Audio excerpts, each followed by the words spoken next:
और रुक करेंगे इस वक्त की बड़ी खबर का। प्रयागराज से इस वक्त की बड़ी खबर आपको बताते हैं, इलाहाबाद हाईकोर्ट से जुड़ी बड़ी खबर। मस्जिदों में लाउड स्पीकर से अजान को लेकर दाखिल अर्जी को खारिज किया गया। लाउड स्पीकर से अजान देने की इजाजत की मांग वाली अर्जी को खारिज कर दिया गया है।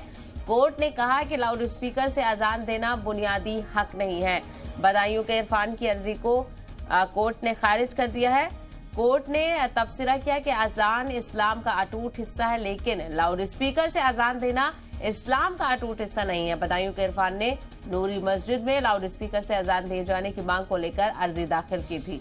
तो बड़ा फैसला इलाहाबाद हाईकोर्ट का हम आपको बताते हैं, जहां पर लाउड स्पीकर से अजान देने को लेकर अर्जी दाखिल की गई थी, जिसको सीधे तौर पर खारिज किया गया। और साथ ही साथ ये तबसरा किया गया कि लाउड स्पीकर से अजान देना बुनियादी हक नहीं है। इस्लाम में अजान देने का हक है, लेकिन उसमें ये जरूरी नहीं है कि अजान लाउड स्पीकर से दी जाए। तो बदायूं के इरफान ने नूरी मस्जिद में लाउड स्पीकर से अजान देने जाने की मांग को लेकर अर्जी दाखिल की थी, जिसको सीधे तौर पर इलाहाबाद हाईकोर्ट ने खारिज कर दिया है।